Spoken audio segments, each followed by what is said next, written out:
Ali Khamenei ಹತ್ಯೆ America ಇಸ್ರೇಲ್ಗೆ warning ಕೊಡಲಾಗಿದೆ. ಭೀಕರ ದಾಳಿಯ ಎಚ್ಚರಿಕೆಯನ್ನು ಕೊಟ್ಟಿರುವಂತದ್ದು ಇರಾನ್ ಸೇನೆ. ನೀವು ಕೆಂಪು ರೇಖೆ ದಾಟಿದ್ದೀರಿ, ಅದಕ್ಕೆ ಬೆಲೆ ತೆರಲೇಬೇಕು. ನಾವು ಎಷ್ಟು ವಿನಾಶಕಾರಿ ಅನ್ನೋದನ್ನ ತೋರಿಸ್ಕೊಡ್ತೀವಿ, ಉತ್ತರವನ್ನ ಕೊಡ್ತೀವಿ, ಹೊಡೆತವನ್ನ ನೀಡ್ತೀವಿ, ಅಂದ್ರೆ ನಿಮ್ಮನ್ನ ಭಿಕ್ಷೆ ಬೇಡುವಂತೆ ಮಾಡ್ತೀವಿ. ಸಂಸತ್ನಲ್ಲಿ ಮೊಹಮ್ಮದ್ ಬಘರ್ ಗಾಲಿಬಾಫ್ ಗುಡುಗಿದ್ದಾರೆ. ಆಲ್ರೆಡಿ ಅಮೆರಿಕ ಇಸ್ರೇಲ್ ನೆಲೆಗಳ ಮೇಲೆ ದಾಳಿಯನ್ನ ಮಾಡಲಾಗಿದೆ. ಅಟ್ಯಾಕ್ ಮತ್ತಷ್ಟು ತೀವ್ರಗೊಳಿಸುವುದಾಗಿ ಎಚ್ಚರಿಕೆ ಕೊಟ್ಟಿದ್ದಾರೆ. ಮಿಲಿಟರಿ ನೆಲೆಗಳ ಮೇಲೆ ಕ್ಷಿಪಣಿ ಮತ್ತೆ ಡ್ರೋನ್ ಅಟ್ಯಾಕ್.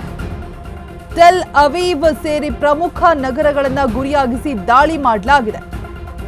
ನಿಮ್ಮ ಮುಂದಿನ ಹಾದಿ ಕಠಿಣವಾಗಿದೆ ಅಂತ ಗುಡುಗಿದ್ದಾರೆ ಸಂಸತ್ನಲ್ಲಿ ಮೊಹಮ್ಮದ್ ಬಘರ್ ಗಾಲಿಬಾಫ್. ನೀವು ಕೆಂಪು ರೇಖೆಯನ್ನ ದಾಟಿ ಹೊರಬಂದಿದ್ದೀರಾ. ನೀವು ಮಾಡಿದ ಹತ್ಯೆಗೆ ಬೆಲೆಯನ್ನ ತೆರಲೇಬೇಕು. ನಾವು ಎಷ್ಟು ವಿನಾಶಕಾರಿ ಹೊಡೆತ ನೀಡ್ತೀವಿ ನೋಡ್ತಾ ಇರಿ.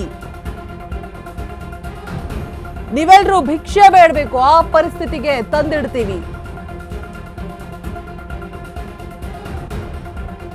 ಅಲಿ ಖಮೇನಿ ಹತ್ಯೆ ಬೆನ್ನಲ್ಲೇ ಸಂಸತ್ನಲ್ಲಿ ಗುಡುಗಿರುವಂತದ್ದು ಬಘರ್ ಗಾಲಿಬಾಫ್. ಮೊಹಮ್ಮದ್ ಬಘರ್ ಗಾಲಿಬಾಫ್ ಮಾತನಾಡಿದ್ದಾರೆ. ಈಗ ಆಲ್ರೆಡಿ ಅಮೆರಿಕ ಇಸ್ರೇಲ್ಗಳ ನೆಲೆಗಳ ಮೇಲೆ ದಾಳಿಯನ್ನ ನಡೆಸಲಾಗಿದೆ. ಅಟ್ಯಾಕ್ ಮತ್ತಷ್ಟು ತೀವ್ರಗೊಳಿಸುವುದಾಗಿ ಎಚ್ಚರಿಕೆ ಕೂಡ ಕೊಡಲಾಗಿದೆ. ಮಿಲಿಟರಿ ನೆಲೆಗಳ ಮೇಲೆ ಕ್ಷಿಪಣಿ ಮತ್ತೆ ಡ್ರೋನ್ ಅಟ್ಯಾಕ್ ಆಗಿದೆ. ಟೆಲ್ ಅವೀವ್ ಸೇರಿ ಪ್ರಮುಖ ನಗರಗಳನ್ನ ಗುರಿಯಾಗಿಸಿ ದಾಳಿ ಮಾಡಲಾಗಿದೆ. ನಿಮ್ಮ ಮುಂದಿನ ಹಾದಿ ಕಠಿಣವಾಗಿದೆ ಅಂತ ಗುಡುಗಿದ್ದಾರೆ. ಅಲಿ ಖಮೇನಿ ಹತ್ಯೆ ಬಳಿಕ ಇದೀಗ ಅಮೆರಿಕ ಇಸ್ರೇಲ್ಗೆ ವಾರ್ನಿಂಗ್ ಕೊಡ್ತಾ ಇರುವಂತದ್ದು. ಸಂಸತ್ನಲ್ಲಿ ಮೊಹಮ್ಮದ್ ಬಘರ್ ಗಾಲಿಬಾಫ್ ಎಚ್ಚರಿಕೆಯ ಸಂದೇಶ ಕೊಟ್ಟಿದ್ದಾರೆ. ನೀವು ಕೆಂಪು ಕೋಟೆಯನ್ನ ದಾಟಿಬಿಟ್ಟಿದ್ದೀರಾ, ಅದಕ್ಕೆ ಬೆಲೆಯನ್ನ ತೆರಲೇಬೇಕು. ಭೀಕರ ದಾಳಿಯ ಎಚ್ಚರಿಕೆಯನ್ನ ಕೊಟ್ಟಿದ್ದಾರೆ ಇರಾನ್ ಸೇನೆ. ನೀವು ಕೆಂಪು ರೇಖೆ ದಾಟಿದ್ದೀರಿ, ಅದಕ್ಕೆ ಬೆಲೆ ತೆರಲೇಬೇಕು. ನಾವು ಎಷ್ಟು ವಿನಾಶಕಾರಿ ಅನ್ನೋದನ್ನ ತೋರಿಸ್ಕೊಡ್ತೀವಿ, ಉತ್ತರವನ್ನ ಕೊಡ್ತೀವಿ, ಹೊಡೆತವನ್ನ ನೀಡ್ತೀವಿ, ಅಂದ್ರೆ ನಿಮ್ಮನ್ನ ಭಿಕ್ಷೆ ಬೇಡುವಂತೆ ಮಾಡ್ತೀವಿ. ಸಂಸತ್ನಲ್ಲಿ ಮೊಹಮ್ಮದ್ ಬಘರ್ ಗಾಲಿಬಾಫ್ ಗುಡುಗಿದ್ದಾರೆ. ಆಲ್ರೆಡಿ ಅಮೆರಿಕ ಇಸ್ರೇಲ್ ನೆಲೆಗಳ ಮೇಲೆ ದಾಳಿಯನ್ನ ಮಾಡಲಾಗಿದೆ. ಅಟ್ಯಾಕ್ ಮತ್ತಷ್ಟು ತೀವ್ರಗೊಳಿಸುವುದಾಗಿ ಎಚ್ಚರಿಕೆ ಕೊಟ್ಟಿದ್ದಾರೆ. ಮಿಲಿಟರಿ ನೆಲೆಗಳ ಮೇಲೆ ಕ್ಷಿಪಣಿ ಮತ್ತೆ ಡ್ರೋನ್ ಅಟ್ಯಾಕ್. ಟೆಲ್ ಅವೀವ್ ಸೇರಿ ಪ್ರಮುಖ ನಗರಗಳನ್ನ ಗುರಿಯಾಗಿಸಿ ದಾಳಿ ಮಾಡಲಾಗಿದೆ. ನಿಮ್ಮ ಮುಂದಿನ ಹಾದಿ ಕಠಿಣವಾಗಿದೆ ಅಂತ ಗುಡುಗಿದ್ದಾರೆ ಸಂಸತ್ನಲ್ಲಿ ಮೊಹಮ್ಮದ್ ಬಘರ್ ಗಾಲಿಬಾಫ್.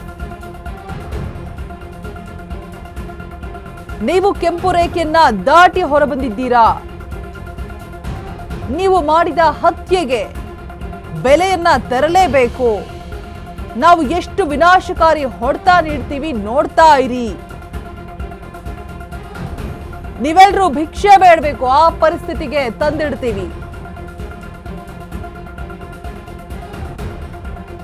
ಅಲಿ ಖಮೇನಿ ಹತ್ಯೆ ಬೆನ್ನಲ್ಲೇ ಸಂಸತ್ನಲ್ಲಿ ಗುಡುಗಿರುವಂತದ್ದು ಬಘರ್ ಗಾಲಿಬಾಫ್. ಮೊಹಮ್ಮದ್ ಬಘರ್ ಗಾಲಿಬಾಫ್ ಮಾತನಾಡಿದ್ದಾರೆ. ಈಗ ಆಲ್ರೆಡಿ ಅಮೆರಿಕ ಇಸ್ರೇಲ್ಗಳ ನೆಲೆಗಳ ಮೇಲೆ ದಾಳಿಯನ್ನ ನಡೆಸಲಾಗಿದೆ.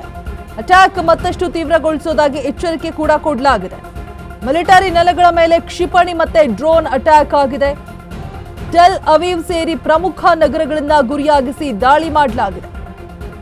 ನಿಮ್ಮ ಮುಂದಿನ ಹಾದಿ ಕಠಿಣವಾಗಿದೆ ಅಂತ ಗುಡುಗಿದ್ದಾರೆ. ಅಲಿ ಖಮೇನಿ ಹತ್ಯೆ ಬಳಿಕ ಇದೀಗ ಅಮೆರಿಕ ಇಸ್ರೇಲ್ಗೆ ವಾರ್ನಿಂಗ್ ಕೊಡ್ತಾ ಇರುವಂತದ್ದು. ಸಂಸತ್ನಲ್ಲಿ ಮೊಹಮ್ಮದ್ ಬಘರ್ ಗಾಲಿಬಾಫ್ ಎಚ್ಚರಿಕೆಯ ಸಂದೇಶ ಕೊಟ್ಟಿದ್ದಾರೆ. ನೀವು ಕೆಂಪು ಕೋಟೆಯನ್ನ ದಾಟಿಬಿಟ್ಟಿದ್ದೀರಾ, ಅದಕ್ಕೆ ಬೆಲೆಯನ್ನ ತೆರಲೇಬೇಕು. ಭೀಕರ ದಾಳಿಯ ಎಚ್ಚರಿಕೆಯನ್ನ ಕೊಟ್ಟಿದ್ದಾರೆ ಇರಾನ್ ಸೇನೆ.